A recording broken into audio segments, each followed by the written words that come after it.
Hi, I'm John Dingwall, and I'm here on the second day of Tea in the Park with the man who pretty much is responsible not just for this year's Tea in the Park, but Tea in the Park stretching back 2 decades. Geoff Ellis, Festival Director. Geoff, let me first of all ask you, we're kind of halfway through Tea in the Park 2014. How would you say it's gone so far?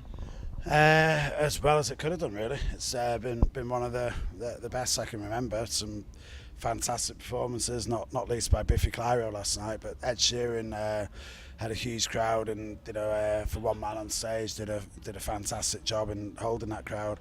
But right from the start, with Charlie XCX going on stage, we've had big crowds at the main stage. Had a great dance party at the end of the night last night with Alesso and Steve Angelo. And Pixies, Manic Street Preachers, Churches, and probably my favourite over the weekend so far is Royal Blood. There's just a power from those two guys, and when the singer's saying, "Let me introduce you to the rest of the band. Here's the drummer," and that's it. But so that's good, and some just around the site, there's been a great buzz. The cocktail bar has a great DJ, and there's a big crowd outside there. The Palm Stage and Sunset Strip, has been going strong into the early hours. So and obviously the glorious weather that we've had has just been wonderful. Now, I saw Biffy Clyro's headliner last night.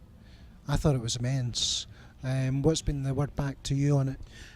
Very much the same, really. I think lots of people, that I know who've seen on TV were saying, "Wow, Biffy Clyro, yeah, sick." That was a great headliner, and they really weren't. Look, the band have always wanted to headline Tea in the Park. It's always been their aim. So it's a massive moment for them, and they were all literally shell shocked at the end of the gig because they all, really enjoyed it, but because they've been building up to it so long, and had a bit of nervousness about going on stage as you should, and as a performer naturally does, when they're playing a big concert, and it helps fuel the performance. And I thought production-wise it was great. It's a really good set, great pyrotechnics, really effective. The scream was fantastic, and they delivered as we knew that they would. But it's the biggest show they've probably ever played, and the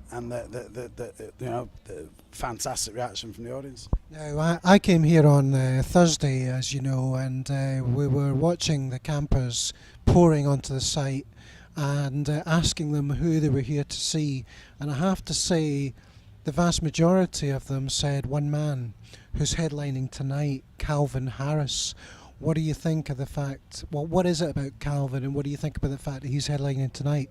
Well, I think he deserves it. I mean, he when he signed his agent a few years ago, he said, "Look, the one thing I need you to make sure is that I play Tea in the Park every year, because it's my favourite festival." Obviously, he's a Dumfries lad, so he's grown up with the event. But to see him do the various stages, and he's headlined the Radio 1 stage and done that very well, and just seeing him do that last year, it's like, this deserves to be on the main stage. And for the first time ever, we've got a DJ doing the main stage, but he's got so many hits that you just know it's really going to kick off. It's going to be a fantastic show. His production's brilliant anyway. He's not going to shortchange people when he's on the main stage. He's going to do a fantastic job, and he's got Paolo Nutini on before him, who's going to have a huge crowd as well. So and it's the first time we've gone to 1 a.m. and I think everything's set for him, and the Saturday night, it's going to be huge. Yeah, I mean, the Paolo, of course, he's just sold out 2 nights at the Glasgow SSE Hydro. Was that 20-odd thousand tickets in a matter of minutes, I understand, and Paolo's had an amazing year. Obviously, this is the last Tea in the Park at Balado, and I know we've still got another day and a half to go, but what are the plans for next year? Have you, where are you at with that? Have you started to create a site map? Have you started to think about which artists could possibly headline next year? Yeah, you do. I mean, we've worked out initial site plans just to make sure that everything can fit into the site and that it works.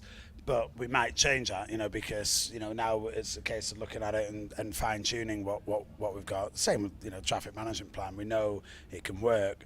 Now we need to consult with the local communities a bit more, get their kind of feedback, to shape the final version. And then we'll present that to everybody for sign off. And with the site plan, it's about getting the aesthetics right. It's about getting the crowd movement right, and so we want to take our time on that, but it's coming together well, and I've managed to get up there a couple of times while I've been on site here, because it is on a short drive from here anyway, and some of the team have been coming over with me, and we've been these dry late nights have been fantastic for wandering about Strathallan Castle at 10 o'clock at night and working out where the different stages are going to go, and we all feel very excited about it. It would be sad to leave here, but it's a new challenge, a new dawn of a new era, and we'll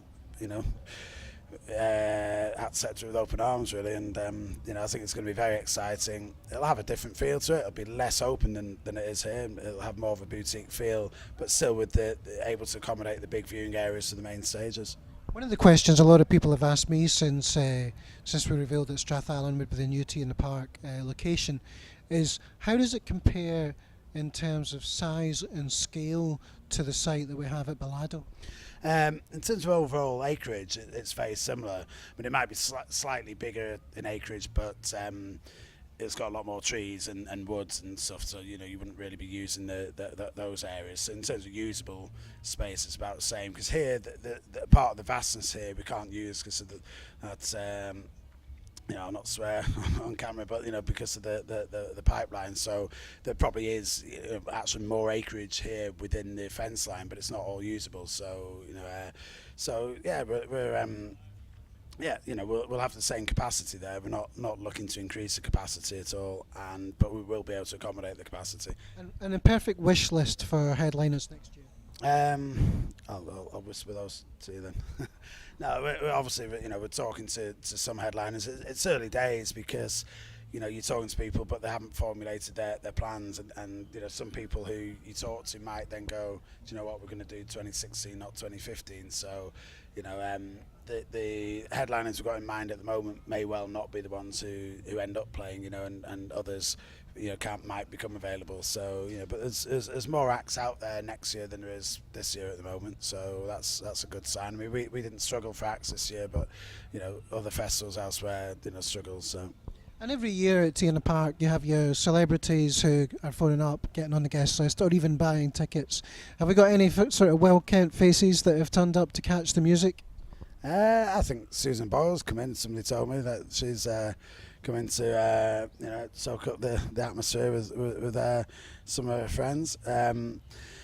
I did extend an invite to the Man City squad because I knew they were coming up training here, but they've gone and put in a game today against a game in Dundee, so unfortunately I'm going to miss that. I wait for 10-15 years for Man City to come up to Scotland, and they're going to arrange a football match on the day of T in the Park. So but yeah, there's I'm trying to think who else is floating about. I mean, there's other members of Snow Patrol here yesterday, because of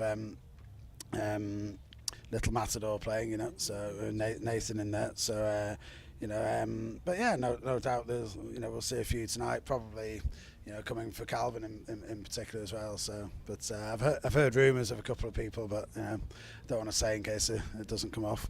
That's great, Geoff. Well, listen, thanks once again, and looking forward to the rest of the weekend at T in the Park.